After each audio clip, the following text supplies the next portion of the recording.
दोस्तों, सावन के महीने में शिवलिंग पर चढ़ा हुआ बेलपत्र खाने से सभी प्रकार की मनोकामना पूरी हो जाती हैं। हर प्रकार के शारीरिक कष्ट दूर हो जाते हैं। अगर आप अपने जीवन में समस्याओं से परेशान हैं तो शिवलिंग पर चढ़ा हुआ बेलपत्र अवश्य खाना चाहिए।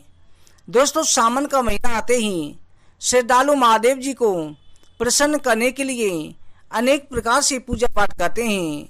शिवलिंग पर गंगा जल के साथ साथ बेलपत्र भी चढ़ाने का विधान है। सावन का महीना आते ही अनेक प्रकार से भक्तजन भगवान शिव जी की पूजा करते हैं। पर क्या आप जानते हैं कि शिवलिंग पर बेलपत्र चढ़ाने का भी कुछ नियम होता है।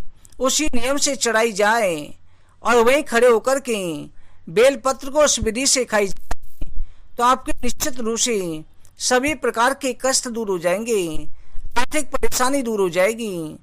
दोस्तों, भगवान शिव जी के शिवलिंग पर बेलपत्र चढ़ाते समय सबसे पहले इस बात का ध्यान रखें कि चतुर्थी, अष्टमी, नवमी और चतुर्दशी, अमावस्या, संक्रांति और सोमवार के दिन बेलपत्र को कभी भी नहीं तोड़ना चाहिए।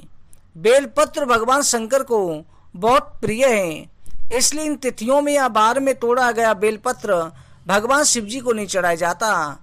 शास्त्रों में कहा गया है, अगर नया बेलपत्र आपके पास नहीं है, आप भगवान भोलेनाथ के मंदिर में पूजा करने गए हैं, तो वह पहले से चढ़ा हुआ बेलपत्र उठाएं और उसे जल में धोकर के दोबारा से इस्तेमाल कर सकते हैं, क्योंकि बेलपत्र को कई बार इस्तेमाल किया जा सकता है।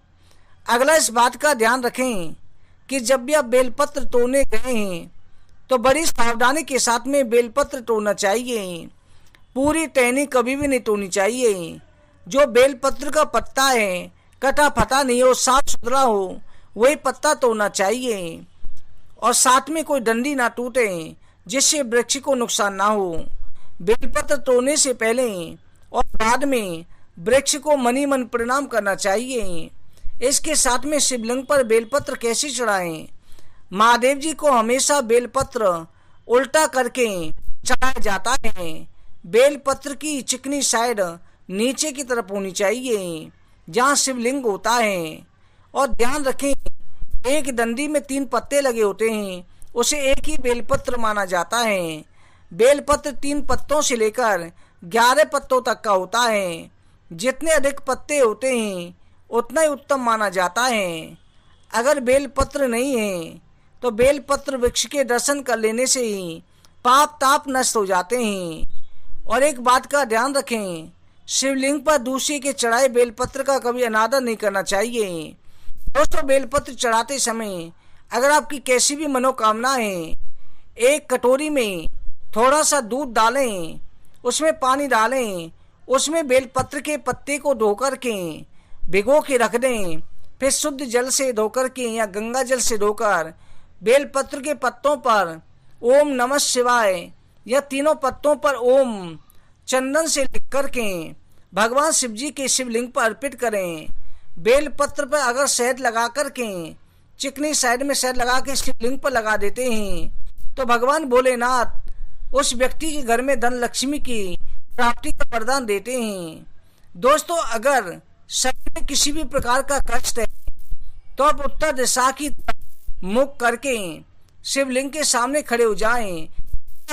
बाद में एक बेलपत्र के पत्ते को उठाएं, उस पत्ते को धोकर के शिवलिंग के सामने ही चबा चबा करके ओम नमः शिवाय का जाप करते हुए खा लें तो देखना भगवान शिव जी के शिवलिंग से निकलने वाली तरंगें सीधे आपके शरीर पर पड़ती हैं।